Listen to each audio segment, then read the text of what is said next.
Economy को समझने के लिए सबसे पहला स्टेप है ह्यूमन रिसोर्स की कैपेसिटी को मेजर करना। लिसन, जब हम लेबर मार्केट को एनालाइज करते हैं तो हमें पॉपुलेशन को डिस्टिंक्ट कैटेगरीज में तोड़ना पड़ता है, जैसा कि स्लाइड के पॉपुलेशन ब्रेकडाउन चार्ट में दिखाया गया है। सबसे पहले total population, specifically age 15 to 59 को देखिए। इसमें दो हिस्से होते हैं, एक वो जो लेबर फोर्स का हिस्सा है और दूसरे वो जो नॉट इन लेबर फोर्स है। नॉट इन लेबर फोर्स में स्टूडेंट्स, अनपेड डोमेस्टिक वर्कर्स या वो लोग आते हैं जो अपनी मर्जी से काम नहीं ढूंढ रहे।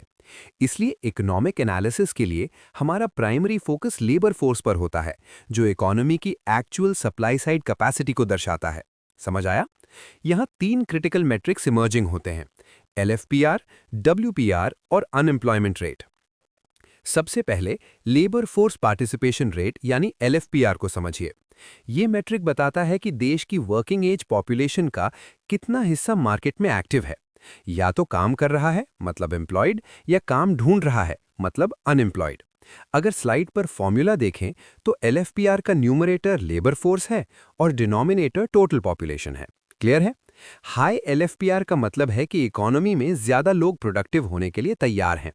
अगर एलएफपीआर कम है तो इसका मतलब है कि एक बड़ा हिस्सा जैसे विमेन और स्टूडेंट्स इकोनॉमी से बाहर हैं। दूसरा मेट्रिक है वर्कर पॉपुलेशन रेशियो या डब्ल्यूपीआर। ये एलएफपीआर से अलग है क्योंकि ये सिर्फ उन लोगों को काउंट करता है जो एक्चुअली एम्प्लॉयड हैं। इसका फॉर्मूला स्लाइड पर देखें, employed persons divided by total population. सोचो जरा, एलएफपीआर और डब्ल्यूपीआर के बीच का जो गैप है वही टेक्निकली अनएम्प्लॉयमेंट को रिप्रेजेंट करता है। ये गैप जितना बड़ा होगा उतनी ही लेबर मार्केट में इनएफिशिएंसी होगी। तीसरा और सबसे ट्रिकी मेट्रिक है अनएम्प्लॉयमेंट रेट यानी यूआर। यहां ध्यान दें, स्लाइड का नोट सेक्शन हाईलाइट करता है कि यूआर का डिनोमिनेटर टोटल पॉपुलेशन नहीं बल्कि लेबर फोर्स होता है। Why is this denominator smaller? क्योंकि हम अनएम्प्लॉयड उन्हीं को मानते हैं जो काम ढूंढ रहे हैं पर उन्हें मिल नहीं रहा। जो लोग घर पर बैठे हैं और काम ढूंढ ही नहीं रहे, वो अनएम्प्लॉयड की गिनती में नहीं आते। इसलिए UR equals unemployed divide by labour force. ये कैलकुलेशन इकोनॉमी की ट्रू हेल्थ को रिफ्लेक्ट करता है, क्योंकि ये उन लोगों का रेशियो है जो मार्केट में अवेलेबल तो है लेकिन इकोनॉमी उन्हें एब्जॉर्ब नहीं कर पा रही है। अनएम्प्लॉयमेंट एक मोनोलिथिक कॉन्सेप्ट नहीं है। इसके पीछे के कारण अलग अलग होते हैं, जिन्हें हम स्लाइड के क्लासिफिकेशन ऑफ अनएम्प्लॉयमेंट विजुअल्स के थ्रू डिकोड करेंगे। सबसे पहले डिस्गाइज्ड अनएम्प्लॉयमेंट को देखिए, जो एग्रीकल्चर सेक्टर में सबसे कॉमन है। यहाँ विजुअल में दिखाया गया है कि खेत में जरूरत से ज्यादा लोग काम कर रहे हैं। इसका कोर इकोनॉमिक एक्सियम है मार्जिनल प्रोडक्टिविटी या एमपी इज जीरो। मतलब अगर हम कुछ वर्कर्स को वहां से हटा भी दें तो टोटल आउटपुट पर कोई फर्क नहीं पड़ेगा। ये सिचुएशन तब आती है जब लेबर सप्लाई ज्यादा हो और ऑल्टरनेटिव अपॉर्चुनिटीज कम हो, राइट? दूसरा टाइप है स्ट्रक्चरल अनएम्प्लॉयमेंट, जो विजुअल में square peg in A round whole के रूप में दिखाया गया है। ये एक मिसमैच क्राइसिस है। जब इंडस्ट्री की रिक्वायरमेंट्स बदल जाती हैं, जैसे टेक्नोलॉजिकल शिफ्ट या ऑटोमेशन, लेकिन वर्कर्स के पास पुरानी स्किल्स ही होती हैं, तो ये अनएम्प्लॉयमेंट क्रिएट होती है। यहाँ जॉब अवेलेबल है पर वर्कर क्वालिफाई नहीं कर पा रहा। तीसरा, फ्रिक्शनल अनएम्प्लॉयमेंट एक ट्रांजिशन पीरियड है। विजुअल में देखें, एक वर्कर जॉब ए छोड़कर जॉब बी ढूंढ रहा है। ये सर्च अनएम्प्लॉयमेंट है और ये हेल्दी इकोनॉमी का साइन भी हो सकता है, क्योंकि लोग बेहतर अपॉर्चुनिटीज की तरफ मूव कर रहे हैं। फाइनली, साइक्लिकल अनएम्प्लॉयमेंट ग्राफ में बिजनेस साइकिल्स के साथ लिंक्ड है। रिसेशन के वक्त जब डिमांड कम होती है तो प्रोडक्शन कट होने से लोगों की नौकरी जाती है। अब हम इन कॉन्सेप्ट्स को करंट इंडियन कॉन्टेक्स्ट में अप्लाई करते हैं through periodic labour force survey यानी पीएलएफएस ट्रेंड्स। ग्राफ में ब्लू लाइन शो कर रही है कि एलएफपीआर कंसिस्टेंटली राइज हो रहा है और रेड डैश्ड लाइन इंडिकेट करती है कि अनएम्प्लॉयमेंट रेट यानी यूआर डिक्लाइन हो रहा है 6.1% से 3.2% तक। इस ट्रेंड के पीछे क्या डायनामिक्स हैं? सोचो जरा। यहाँ दो इंपॉर्टेंट ऑब्जर्वेशंस हैं। पहला, जेंडर पैरिटी में इंप्रूवमेंट दिख रहा है। फीमेल एलएफपीआर राइज हुआ है, जो मेनली रूरल एरियाज से ड्रिवन है। दूसरा और थोड़ा critical aspect, status of employment पाए चार्ट में देखिए, अप्रॉक्स 57% वर्कफोर्स सेल्फ एम्प्लॉयड है। इसका मतलब है कि फॉर्मल सैलरीड जॉब्स का शेयर अभी भी कम है, अराउंड 22%, और ज्यादा लोग अपना छोटा मोटा काम सेल्फ एम्प्लॉयमेंट करके गुजारा कर रहे हैं। क्या ये बढ़ता हुआ सेल्फ एम्प्लॉयमेंट एंटरप्रेन्योरशिप है या डिस्ट्रेस्ड एम्प्लॉयमेंट? ये एक बड़ा सवाल है, क्योंकि जब इकोनॉमी में फॉर्मल जॉब्स नहीं मिलती तो लोग सबसिस्टेंस के लिए सेल्फ एम्प्लॉयमेंट की तरफ शिफ्ट होते हैं। इंडियन लेबर मार्केट का सबसे बड़ा इशू रहा है रेगुलेटरी कोलेस्ट्रॉल, यानी लॉज की कॉम्प्लेक्सिटी। स्लाइड के लेफ्ट साइड में फनल विजुअल इस प्रोसेस को परफेक्टली कैप्चर करता है। 29 सेंट्रल लेबर लॉज को स्ट्रीमलाइन करके 4 सिंपल कोड्स में कन्वर्ट किया गया है। इस रिफॉर्म का प्राइमरी गोल है सिंप्लीफिकेशन एंड कोडिफिकेशन, ताकि कंप्लायंस बर्डन कम हो और बिजनेस एनवायरनमेंट बेहतर बने। लेकिन सवाल ये है, क्या ये रिफॉर्म्स वर्कर्स के राइट्स को डाइल्यूट करते हैं? इसका जवाब इन 4 कोड्स के क्वाड्रेंट चार्ट में छुपा है। सबसे पहले कोड ऑन वेजेस 2019 को देखें। इसका सबसे बड़ा रिफॉर्म है नेशनल फ्लोर वेज का कॉन्सेप्ट। पहले मिनिमम वेज सिर्फ कुछ शेड्यूल्ड एम्प्लॉयमेंट्स पर लागू होता था, लेकिन अब मैप में दिखाया गया यूनिवर्सल एप्लीकेबिलिटी ये इंश्योर करता है कि ऑर्गेनाइज्ड हो या अनऑर्गेनाइज्ड, हर वर्कर को एक स्टैट्यूटरी मिनिमम वेज मिलेगा। Very good. ये वेज इनइक्वालिटी को एड्रेस करने के लिए एक फाउंडेशनल स्टेप है। दूसरा क्वाड्रेंट इंडस्ट्रियल रिलेशंस या आईआर कोड 2020 का है। यहां गवर्नमेंट ने ईज ऑफ डूइंग बिजनेस पर फोकस किया है।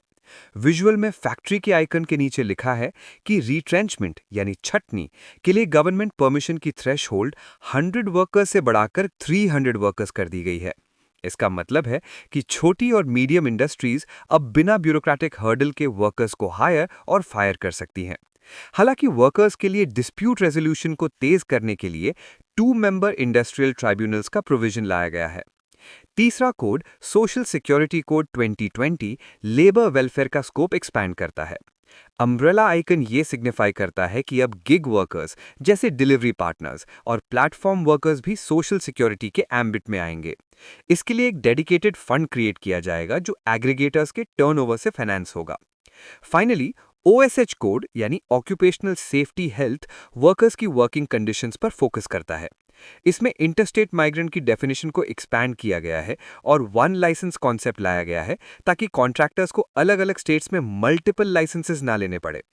इन चारों कोड्स का कलेक्टिव इंपैक्ट ये है कि ये लेबर मार्केट को रिजिडिटी से फ्लेक्सिबिलिटी की तरफ ले जा रहे हैं, जहां एम्प्लॉयर को बिजनेस चलाने में आसानी हो, लेकिन वर्कर का बेसिक सबसिस्टेंस, फ्लोर वेज और सेफ्टी, सोशल सिक्योरिटी कॉम्प्रोमाइज ना हो।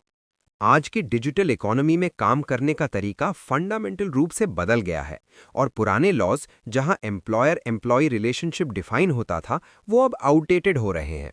स्लाइड 4 का focus gig and platform economy पर है, जो एक नया लेबर पैराडाइम है। लेफ्ट साइड में वेन डायग्राम देखें, जो गिग इकोनॉमी और प्लेटफॉर्म इकोनॉमी के बीच का सटल डिफरेंस समझाता है। गिग वर्कर कोई भी फ्रीलांसर हो सकता है जो ट्रेडिशनल एम्प्लॉयर एम्प्लॉय बॉन्ड के बाहर है, लेकिन प्लेटफॉर्म वर्कर वो स्पेसिफिक सबसेट है जो ऑनलाइन ऐप्स जैसे राइड हेलिंग या फूड डिलीवरी यूज करके कस्टमर्स तक पहुंचता है। हर प्लेटफॉर्म वर्कर गिग वर्कर है, पर हर गिग वर्कर प्लेटफॉर्म वर्कर नहीं है। इस नए स्ट्रक्चर में सबसे बड़ी चुनौती थी इन्हें सोशल सिक्योरिटी कैसे दी जाए जब कोई फिक्स्ड एम्प्लॉयर ही नहीं है। यहाँ कोड ऑन सोशल सिक्योरिटी 2020 एक इनोवेटिव फंडिंग मैकेनिज्म इंट्रोड्यूस करता है, जो राइट साइड के फ्लोचार्ट में दर्शाया गया है। ट्रेडिशनल मॉडल में एम्प्लॉयर पीएफ या पेंशन में कंट्रीब्यूट करता था। यहाँ क्योंकि एम्प्लॉयर डेफिनेशन ब्लर है, गवर्नमेंट ने एग्रीगेटर्स जैसे ऊबर, जोमैटो पर रिस्पॉन्सिबिलिटी डाली है। फ्लो चार्ट में सोशल सिक्योरिटी फंडिंग फ्लो देखें। एग्रीगेटर्स को अपने एनुअल टर्नओवर का 1 to 2% कंट्रीब्यूट करना होगा, जो एक central social security fund visualised as a gold pot में जमा होगा। ये कंट्रीब्यूशन वर्कर को मिलने वाले अमाउंट के 5% से ज्यादा नहीं हो सकता। समझ आया? इस फंड का यूज करके वेलफेयर स्कीम्स चलाई जाएंगी, जो वर्कर्स को लाइफ और disability cover, health, maternity benefits और ओल्ड एज प्रोटेक्शन देंगी। इस पूरे सिस्टम को मॉनिटर करने के लिए एक नेशनल सोशल सिक्योरिटी बोर्ड बनाया जाएगा, जिसमें गवर्नमेंट, एग्रीगेटर्स और वर्कर रिप्रेजेंटेटिव्स तीनों शामिल होंगे।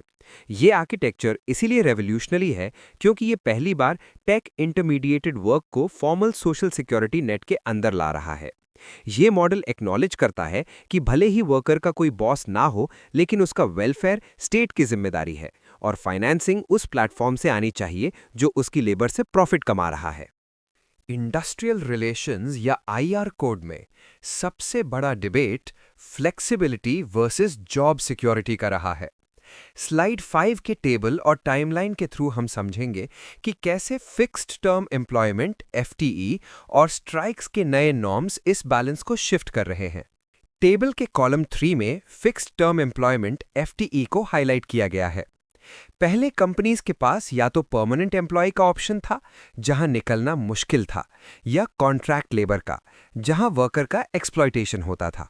एफटीई इन दोनों के बीच का मिडिल पाथ रिफॉर्म है। Listen carefully. एफटीई में वर्कर को डायरेक्टली कंपनी हायर करती है एक फिक्स्ड टेन्योर के लिए, जैसे 3 साल। की रिफॉर्म ये है कि एफटीई वर्कर को वो सारे statutory benefits like PF, gratuity मिलेंगे जो परमानेंट वर्कर को मिलते हैं, और वो भी प्रो राटा बेसिस पर।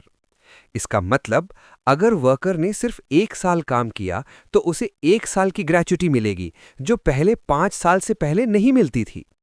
एम्प्लॉयर के लिए फायदा यह है कि कॉन्ट्रैक्ट खत्म होने पर कोई रिट्रेंचमेंट कॉम्पनसेशन नहीं देना पड़ता और ना ही नोटिस पीरियड की जरूरत होती है। ये सीजनल इंडस्ट्रीज जैसे टेक्सटाइल, लेदर के लिए गेम चेंजर है। अब राइट साइड में स्ट्राइक के नए नॉर्म्स को देखें।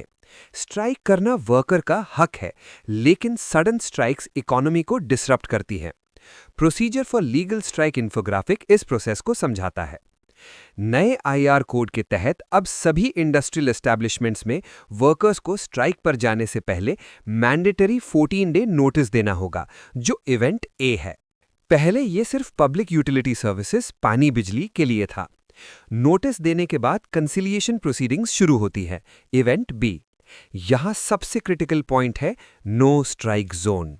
जब तक कंसिलिएशन चल रहा है और प्रोसीडिंग्स खत्म होने के 7 दिन बाद तक वर्कर स्ट्राइक नहीं कर सकते। अगर इस बीच स्ट्राइक हुई तो वो इनलीगल स्ट्राइक मानी जाएगी और पेनल्टीज लगेंगी। इस प्रोविजन का इंटेंट फ्लैश स्ट्राइक्स को खत्म करना है ताकि नेगोशिएशन का पूरा मौका मिले। क्या ये वर्कर्स की बार्गेनिंग पावर को कम करता है? क्रिटिक्स का कहना है हाँ, बिल्कुल, क्योंकि प्रोसेस इतना लंबा हो गया है कि स्ट्राइक करना मुश्किल हो जाएगा। लेकिन सपोर्टर्स मानते हैं कि ये इंडस्ट्रियल पीस और प्रोडक्शन कंटिन्यूटी के लिए जरूरी है। इंडिया में अनऑर्गेनाइज्ड वर्कर्स हमेशा से इनविजिबल रहे हैं। इनका कोई फॉर्मल रिकॉर्ड नहीं था। कोविड-19 क्राइसिस और रिवर्स माइग्रेशन ने इस डेटा वैक्यूम को एक्सपोज किया। इस प्रॉब्लम का सल्यूशन है ई-श्रम पोर्टल, जिसका आर्किटेक्चर स्लाइड के लेफ्ट साइड में दिखाया गया है।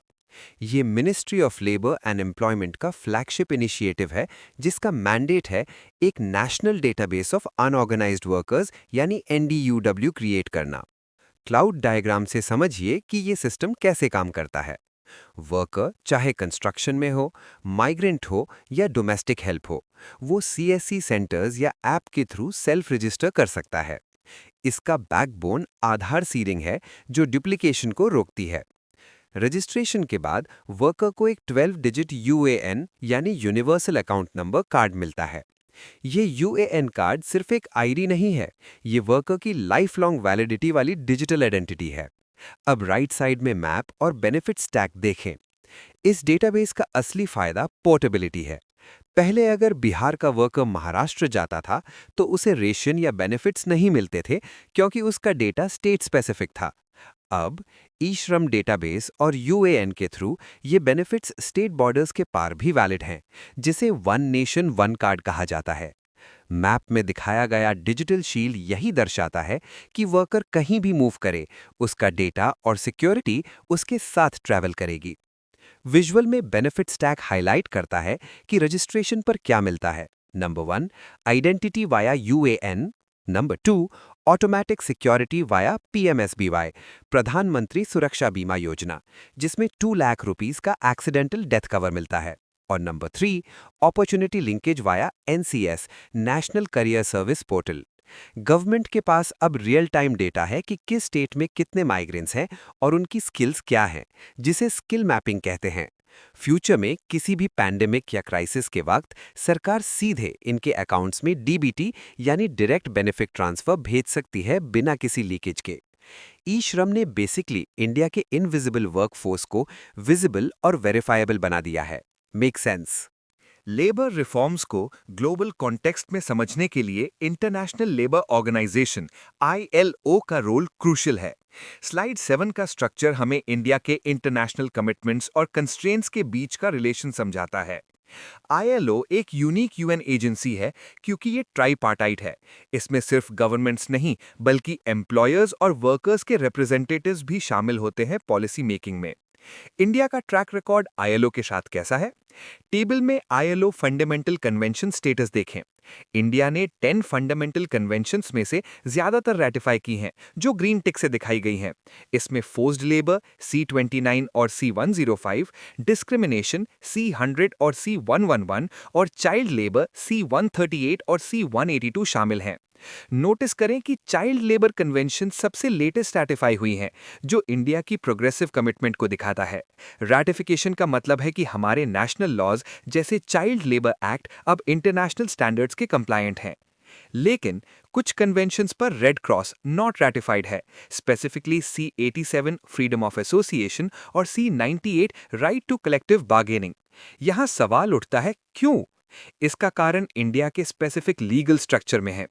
इंडिया में गवर्नमेंट सर्वेंट्स, सिविल सर्वेंट्स को अनलिमिटेड फ्रीडम नहीं है एसोसिएशन बनाने की या स्ट्राइक करने की, क्योंकि ये गवर्नेंस को पैरालिसिस कर सकता है। सिविल सर्विस कंडक्ट रूल्स इन पर रिस्ट्रिक्शंस लगाते हैं। सोचो जरा, अगर इंडिया C87 रैटिफाई करता तो पुलिस या ब्यूरोक्रेट्स को भी यूनियनाइज होने का एब्सोल्यूट राइट देना पड़ता, जो सॉवरेन फंक्शनिंग के लिए रिस्की हो सकता है। इसलिए इंडिया इन प्रिंसिपल्स को मानता है पर टेक्निकल रैटिफिकेशन से बचता है। क्लियर है? नीचे पिलर्स ऑफ डिसेंट वर्क का टेम्पल स्ट्रक्चर देखें। ILO का एजेंडा सिर्फ जॉब्स क्रिएट करना नहीं है बल्कि डिसेंट वर्क देना है। इसके 4 पिलर्स हैं: rights at work via constitution और ILO conventions, employment generation via make in India और Mudra, social protection via labour codes और PMSYM और social dialogue via tripartism. India का decent work country programme DWCP framework इन्हीं 4 pillars पर based है। ये दर्शाता है कि भले ही हमने कुछ कन्वेंशन साइन ना की हो, हमारा डोमेस्टिक फ्रेमवर्क लेबर डिग्निटी और सोशल सिक्योरिटी की तरफ अलाइंड है, जो सस्टेनेबल डेवलपमेंट गोल 8 के साथ भी सिंक करता है। एक डेवलपिंग इकोनॉमी में सबसे बड़ा बॉटलनेक स्किल मिसमैच होता है। जॉब्स हैं पर वर्कर्स के पास स्किल्स नहीं हैं। स्लाइड 8 का फोकस इंडिया के स्किल डेवलपमेंट इकोसिस्टम पर है, स्पेसिफिकली PMKVY और अप्रेंटिसशिप रिफॉर्म्स के through. Let's deconstruct the cycle on the left side first. प्रधानमंत्री कौशल विकास योजना PMKVY, ये स्कीम एक लीनियर प्रोसेस नहीं बल्कि एक 4 स्टेज साइकिल है। स्टेज 1 मोबिलाइजेशन है, जहां कौशल मेलाज के थ्रू यूथ को जागरूक किया जाता है।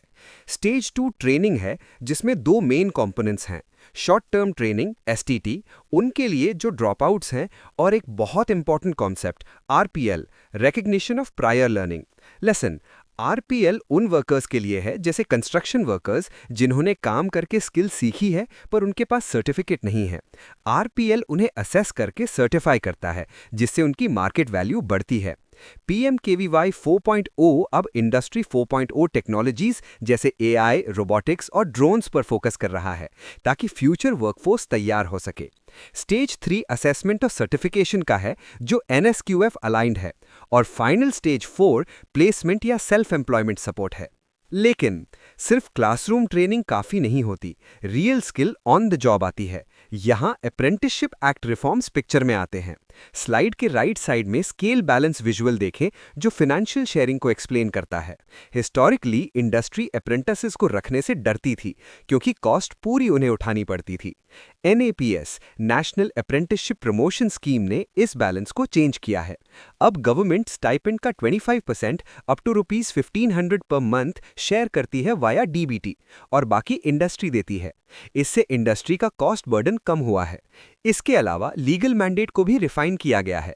जिन एस्टैब्लिशमेंट्स में 30 से ज़्यादा एम्प्लॉइज हैं, उन्हें अप्रेंटिसेस रखना मैंडेटरी है, वर्कफोर्स का 2.5 to 15%। छोटी यूनिट्स लेस देन 30 एम्प्लॉइज के लिए यह ऑप्शनल है।